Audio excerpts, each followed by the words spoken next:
Bienvenue à vous mes chers en ce lundi 15 juillet. J'espère que vous avez fêté la fête nationale avec tout le bonheur qu'il se doit dans cette période qui est quand même un petit peu difficile, non? Je ne sais pas ce que vous en pensez. Moi, je suis épuisée, je suis à bout de fatigue intérieure, mais pour le partager, je dois reconnaître que ça donne aussi la place à laisser lâcher prise totalement. C'était d'ailleurs mon mot dans le cycle du Bélier, dans le cycle des 12 jours du Bélier, si vous vous rappelez de ce tirage aussi qui commence en mars et qui accompagne notre année astrologique.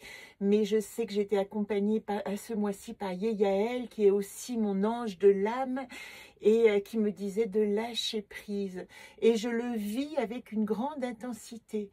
Alors, côté boulot, ça me permet de vous dire que je suis en train de préparer votre agenda de rentrée qui sera sous forme cette année d'un calendrier perpétuel. Alors, probablement de 30 cm de diamètre avec les jours en dessous et avec, plutôt que cette formule que je vous propose depuis maintenant la 4e année, eh bien un agenda que vous pourrez accrocher et vous verrez chaque mois ce que vous avez à faire. Et si je vous parle de l'ange, c'est parce qu'il y aura dedans un début pour aborder cette notion des 72 anges de la Kabbale et de comment se relier aux énergies de l'arbre, non plus du jardin de la connaissance, mais de l'arbre de la sagesse, de l'arbre des séphirotes et de l'influence de ces lettres de la Kabbale dans notre énergie. Alors c'est une autre dimension spirituelle intéressante qui j'espère vous touchera et qui de toute manière continuera à être accompagnée de toute la vision qu'apporte le jeu Anacarte dans le monde des archétypes. Je veux aussi remercier Mireille Canova pour cet article dans le Dauphiné libéré. Peut-être que vous l'avez déjà lu. Ça m'a beaucoup touchée.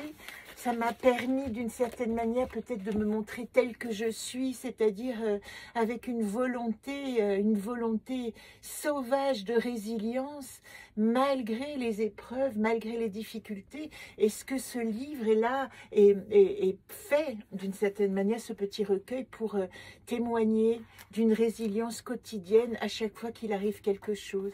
Je vous lis simplement, en général je l'utilise comme ça, hein, ce petit grimoire, j'ouvre une page au hasard et je vais vous lire simplement ce texte du jour qui peut-être donnera une résonance aux difficultés que vous vivez en ce moment, que nous probablement partageons si vous m'écoutez.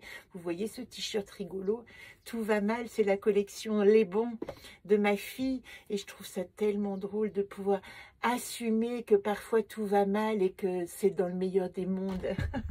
Alors, au retour du vertige, 4 jours d'absence, une plongée verticale dans un gouffre sans fond, un vide informe, grouillant David Zeuménide, prompte à saccager le jardin. Les voici dispersés après le désastre, laissant le champ exsangue et le ciel délavé.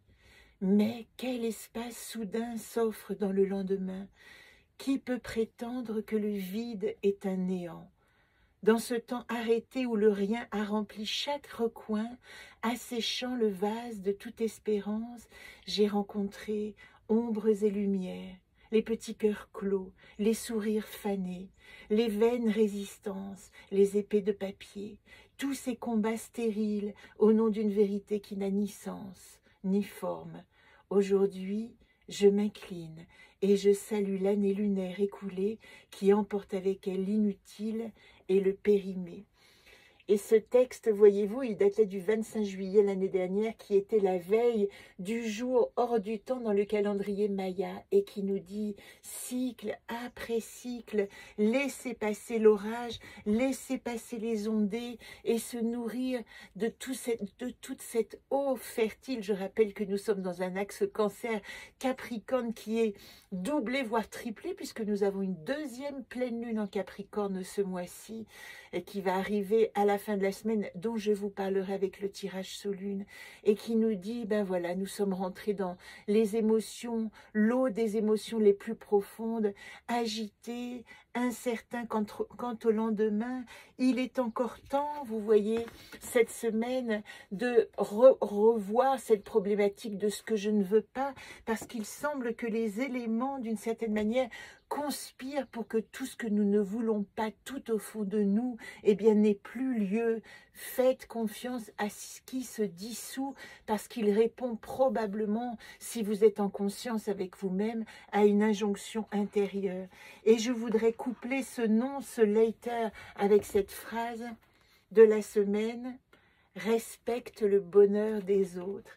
Eh bien, vous voyez, cette phrase, respecte le bonheur des autres, elle me fait juste penser que non seulement respecte-le, mais nourris-t'en, aime le bonheur des autres, aime participer à la joie dans la vie des autres pour qu'elle puisse nourrir les lieux de désespérance et réactiver la joie.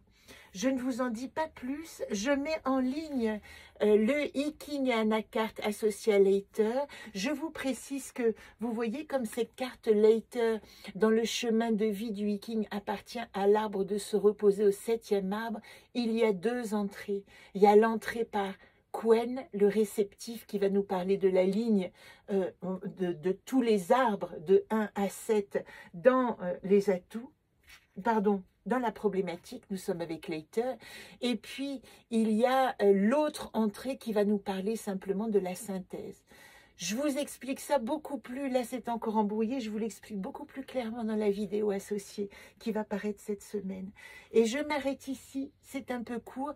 Essayez d'aller voir mon site anacartelejeu.org ou anacartelejeu.com, c'est pareil, ça y est, les deux sont associés. J'ai ma nouvelle petite boutique, faites-moi plaisir, abonnez-vous pour recevoir de temps en temps des posts, des newsletters, ce sera light, je vous le promets. Quand j'aurai un truc à vous dire, je l'enverrai sous cette forme. Très belle semaine à vous. Rendez-vous dimanche pour le tirage de cette 2e pleine lune dans l'axe Cancer Capricorne.